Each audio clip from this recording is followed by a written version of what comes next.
Are you tired of coming up with different ways to try to use your embossing folders with ho-hum results? Well, stick around for today's video because I have a fun technique to share with you that will take your embossing folders from blah to wow. Let's get into it. Today I'm going to be using the beveled A Gift for You and the beveled Thanks 3D embossing folders to create some backgrounds for some card panels or cards that I'm working on. I'm going to use some best ever craft tape to secure my paper into place. I've secured the paper in place on the opposite side of where the printing is on the front. That way I have everything nice and lined up. I'm going to ink blend or brayer some ink across the top. I'm starting off with spun sugar and then some worn lipstick, and then I'm going to end up using some festive berries on the bottom part.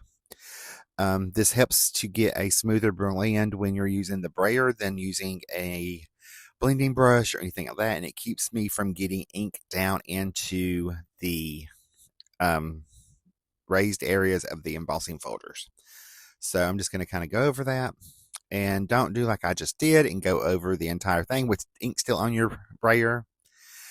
It's going to make it all the same color, which defeated the whole purpose. So I'm going to go ahead and brayer this up again. And sometimes you do have to run these through twice so that you get a nice, good coverage of the ink. So I'm going to pop that off on my folder, and we're going to go ahead and do a second one. And this time I'm going to do this in just one color. I'm using Candied Apple Distressed Oxide inks. I use Distressed Oxide inks for all the cards today besides one. So it made it super easy. So I'm just going to brayer this on the reverse side. This is the same side as the printing that's on the front. That's the side that I ink up. And I'm going to place my paper into place. I did not tape it in ahead of time like I should have. I'm going to go ahead and go over this embossing folder a couple times to make sure it's nice and covered. If you struggle with having done this technique before and you've struggled with it, hang out through the video. I'm going to give tips and tricks along the way to help with better coverage of your ink and how to get the technique down really well. So I have found that if I do this, run it through a couple times, it does have a lot better coverage than running it just through once.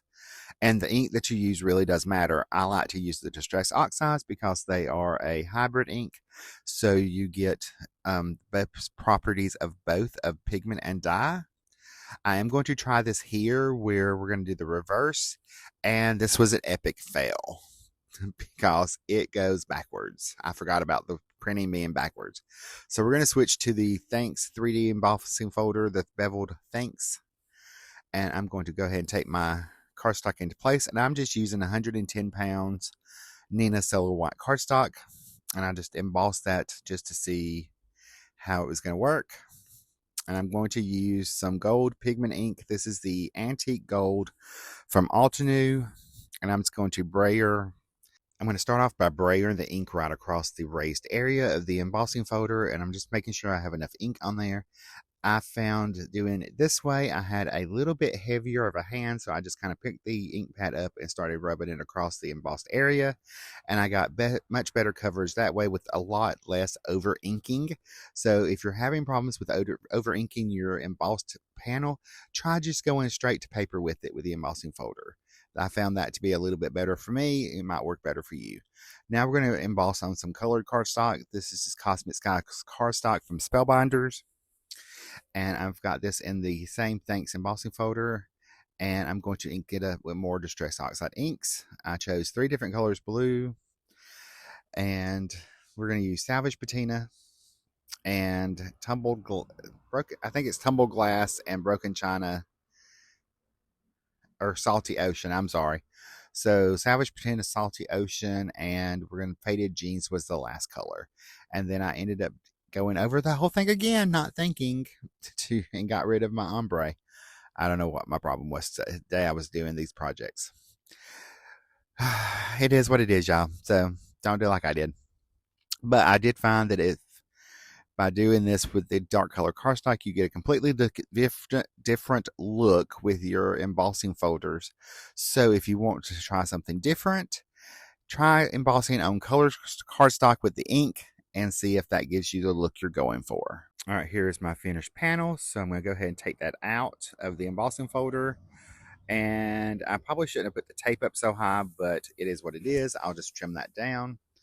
And now I'm just going to ink up the embossing folder again with what ink is left on my brayer. And I'm going to put in a piece of watercolor cardstock this time. That way we're going to try it to reactivate the ink. So I've put it in my Canson XL watercolor paper. I've spritzed it just a little bit with water. You couldn't really see that on the camera. And here are all the panels that I have done today. And then I will be turning these into cards.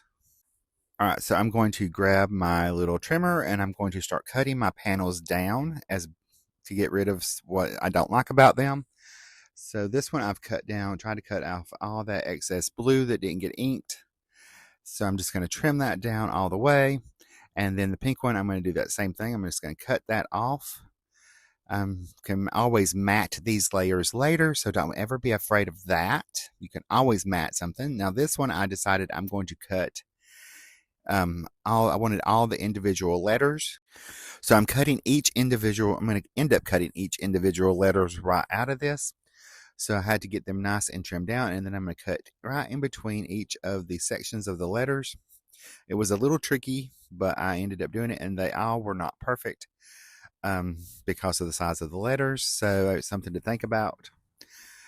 But, nothing ventured, nothing gained. So now I'm going to cut down my card bases into my card fronts. I've just cut my panels down to standard A2 size card bases. And I'm just going to make sure they were all nice and even. Now I can start layering up my panels onto my card bases. So I'm just going to go through real fast and kind of put them together. And then I can figure out measurements for mats and stuff as I'm working. I didn't share that with y'all today. I am going to cut this one piece of cardstock and emboss it with another new embossing folder. This is the Norwegian Rosmalin. I can't even say it. It's new. It's by Lisa Horton. I know that much. So we're going to go ahead after I've embossed that, and I'm going to put that onto the card base.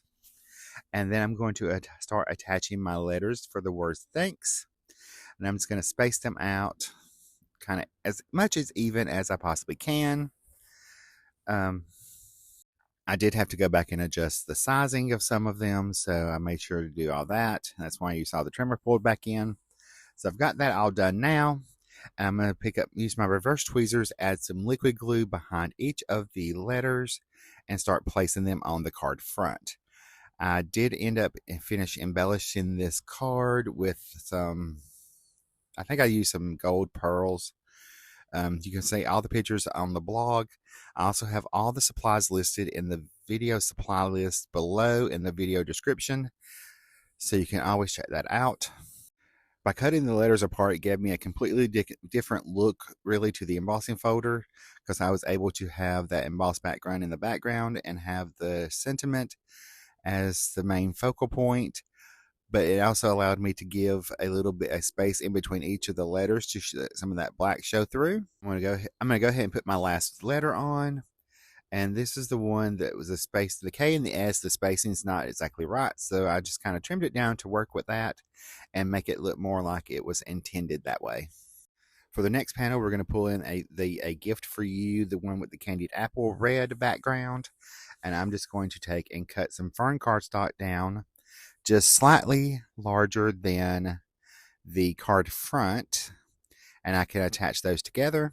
We're just going to trim that down, and we're just going to take and pick this up. And I thought it would be good to make this into maybe a gift card holder for Christmas. That's why, since I had the red, I went ahead and put the fern green, and they're complementary colors, so they match. They go well together. So we're going to add a little bit more liquid glue on the back, and then we will just pop that onto our A2 card base. I'm just sliding that into place, making sure it's nice and even on both sides. Now we're going to switch to the pink one, and I thought that would be good for like a birthday card. So I'm going to pair this. I'm going to trim it down just a little bit more. It wasn't quite even, and it's not a perfect square. But I decided to put that on some lilac blossom cardstock from Spellbinders. So I'm just going to cut that down where it's slightly a little larger than that. I believe everything's an eighth. All my mats are like an eighth of an inch larger than the focal panels. So we're just going to add this onto our card front. I thought I was going to trim that down, but I ended up not. So I am just going to attach that to my card base. And I have a little space at the bottom. I can add embellishments, or I could add a sub-sentiment if I wanted to. Yeah, I did trim it down. So I peeled it off and trimmed it down just a little bit because it wasn't quite right. Thought I did. I couldn't remember. So we're just going to go ahead and put that back onto our card base now.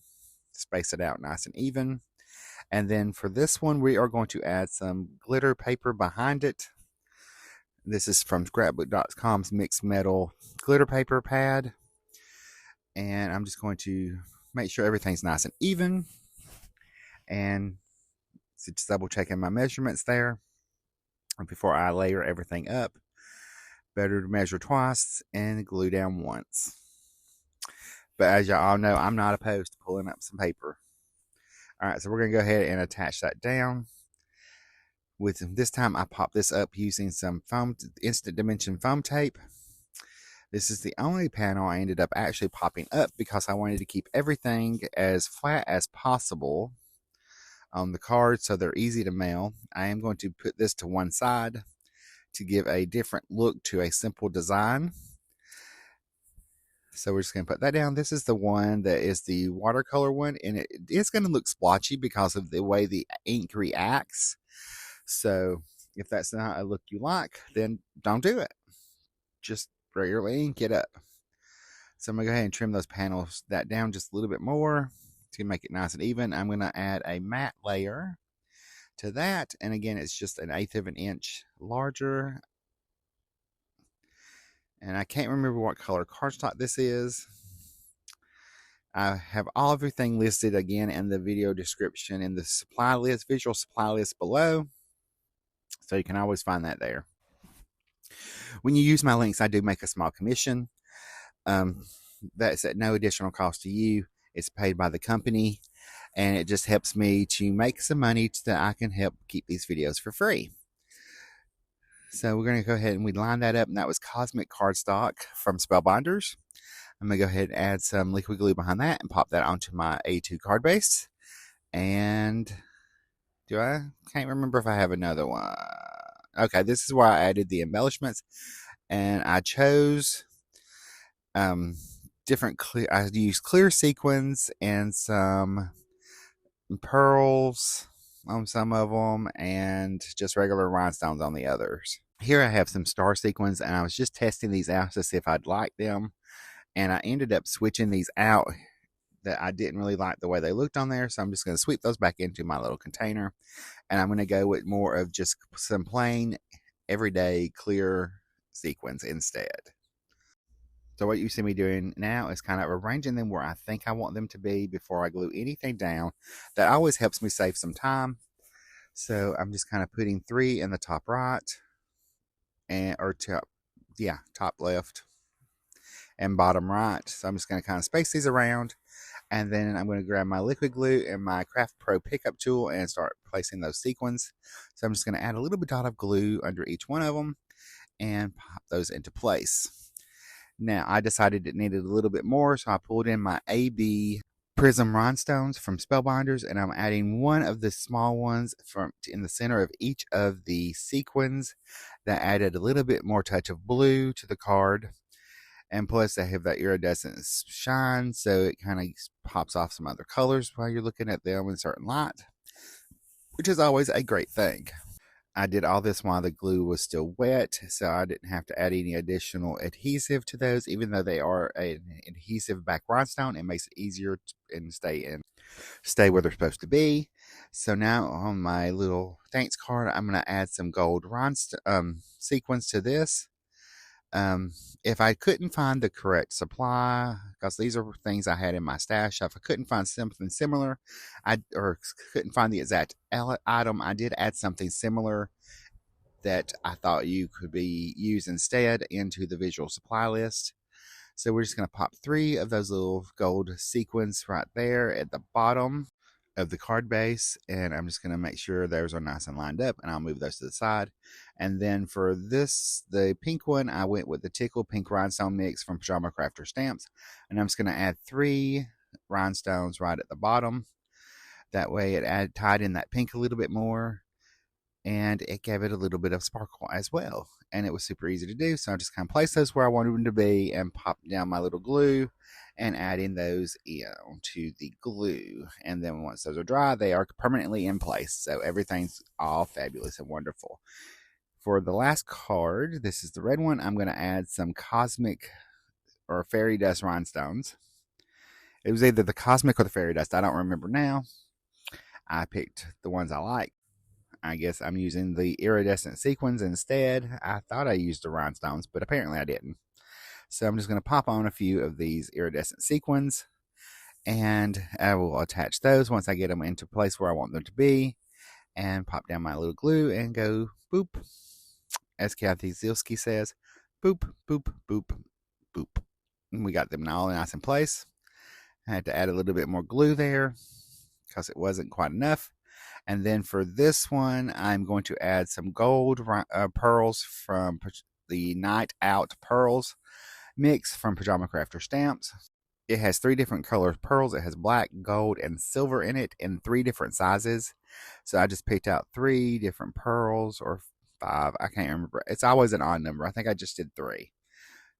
But I could be mistaken. No, I guess I'm mistaken. Looks like we did 5. So I'm just going to pop those into place. Always an odd number. I have to follow the rule of odds where visually they look better. It's just an art thing from art school. I can't help it. Just stuck it in my head. So I'm just going to place those where I want them to be. I did go with the smaller ones because I didn't want them to be too big. I just wanted a nice little pop of gold accents there as well. So I dropped that one. So we're going to have to pick it back up. So we're just going to pop that into place. And then we will boop our way through all of the rest of them. Just making sure they're spread out nice and evenly. I've just got these last 2 to adhere down. I did end up having to go chase one. I just cut that out of the video. I know y'all had done too. Here's a look at all the cards that we've made today using the pop embossing technique. And I hope y'all give this a try. Here's closer looks at the cards, and I will see you guys in the next video. If you like this video, you're probably not like the one coming up next. Bye guys. Love you. Stay crafty.